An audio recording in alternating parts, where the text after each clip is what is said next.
Let's talk about M1 and M2. M1 is a more liquid form of money, and M2 is a less liquid form of money. Okay, so we've got ways that we count how much money there is. And remember, money can be checking accounts. Okay? So what we have is, we have a broad measure that we call M2 that contains a more narrow measure we call M1. So it's like a balloon with a balloon inside. M1 is basically checking accounts. Oops, that's at C. Checking accounts, what do we call them in banking and economics? Demand deposits, okay?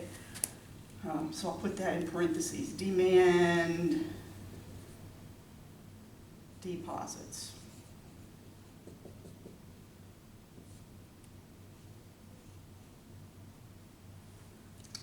Okay, so we've got that. We've got currency. Obviously, well, first of all, you need to know what the term liquidity means.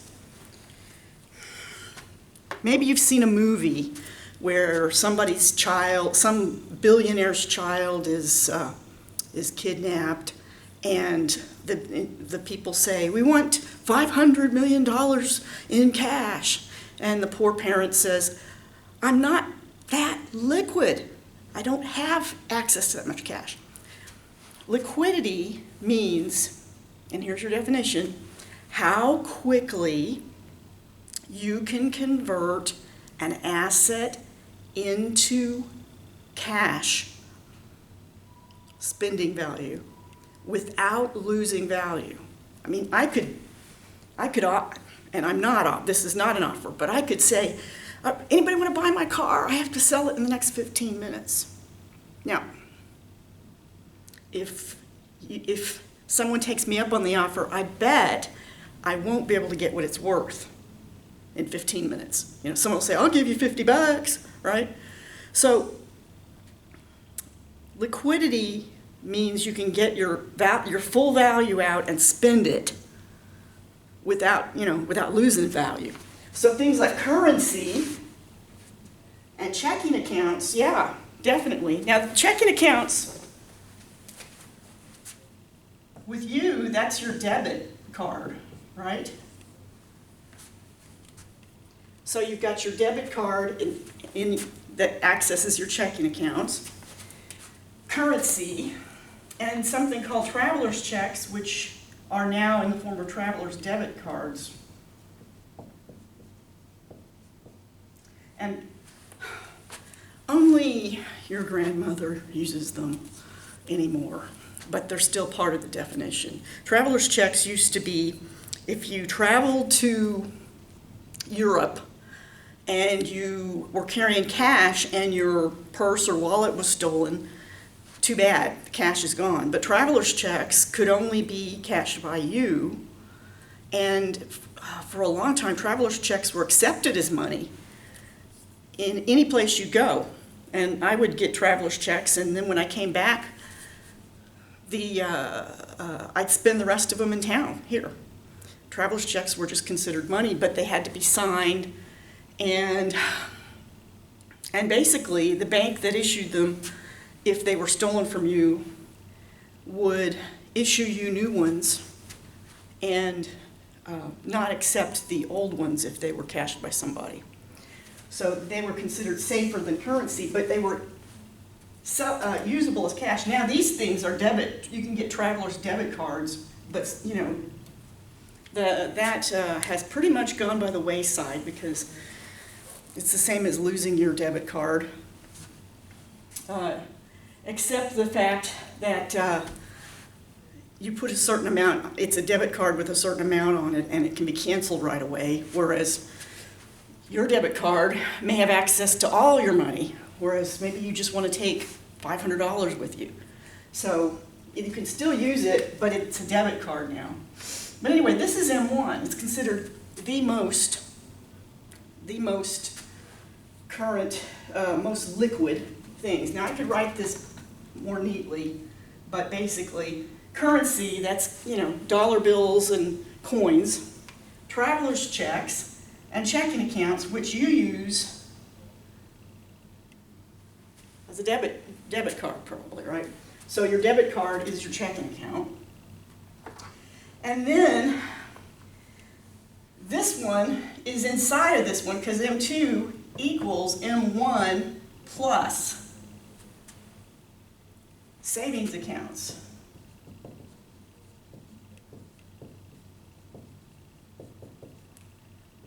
Small CDs. Now, what are CDs? Not compact discs.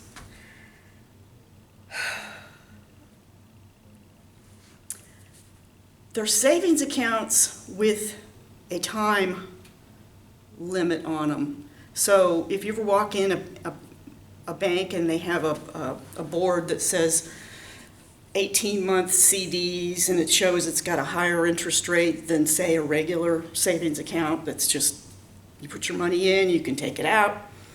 Basically, if you make a promise to the bank that I'm putting this money away and maybe I know I won't need all of it, so I could put some of it, I could give it to the bank, sign an agreement that I won't take it out for 5 years, then they actually are required to keep less of it in reserve. The Federal Reserve requires banks to keep reserves, but it's a different reserves for every kind of account. And it's like 0.00012 or something. It's a really small amount you have to keep on a 5-year CD. So if they don't have to keep it, they can make money loaning it out. If it's not on reserve, they make money on it, so they're willing to give you a higher rate of interest. And there's 6-month CDs and 2-year CDs. But anyway, small CDs, and at this I mean less than or equal to $100,000. Okay, so basically $100,000 is the switch over. Small CDs are part of M2. The reason we have small CDs here is because we used to have something known as M3 that had large CDs in it. But because here's the thing about CDs, you lose your interest if you trade them in early. So you go to the bank, let's say it was a 5-year CD, and you're like, we've got illness in the family, we got hospital bills, we have to trade, we have to cash this out and get our money now. Well, you're going to lose the interest that was gaining over that time period. So that's your penalty. The thing is, a small CD, maybe you just had 10,000, you said 10,000, I'll put it away for 5 years, I won't miss it. Okay, fine. When you get up above 100,000, giving up the interest on a large amount of money is something really stupid, and people don't do it. So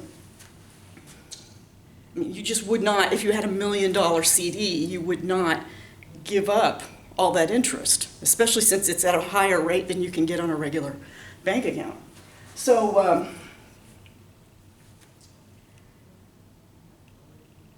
anyway, the big ones were considered a part of M3, which they don't count anymore. They used to have M3, M2, M1, and then the Federal Reserve Bank in St. Louis, which keeps a lot of this data, noticed that nobody was downloading M3.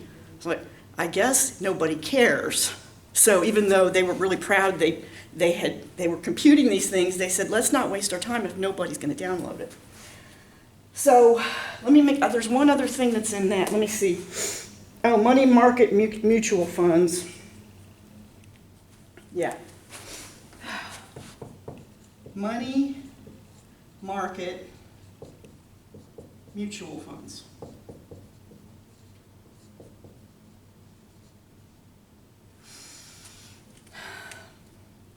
A mutual fund, if you haven't had a finance class yet, a mutual fund is where people pool their money together and buy large securities that you and I couldn't get.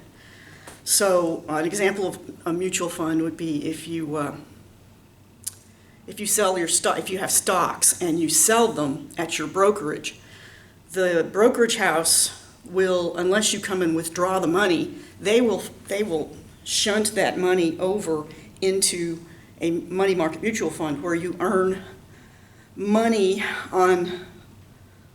interest on short-term securities, but they're often very big securities. So, see, in corporations, big companies, they know their cash flow cycle. And so very often they know that they are going to have to pay their bills 3 days before, every month. I have to pay, my bills are due before I'm going to get paid by my customers. So there's like a 3-day gap. And so they may arrange with an investment bank to every month issue a 3-day security. So we're going to pay really low interest rates because it's just for 3 days. And a money market mutual fund spends their time buying these securities and cashing them out and buying them again and having a big flow of these coming in so that you're always making interest on these 3-day, 9-day, 18-day.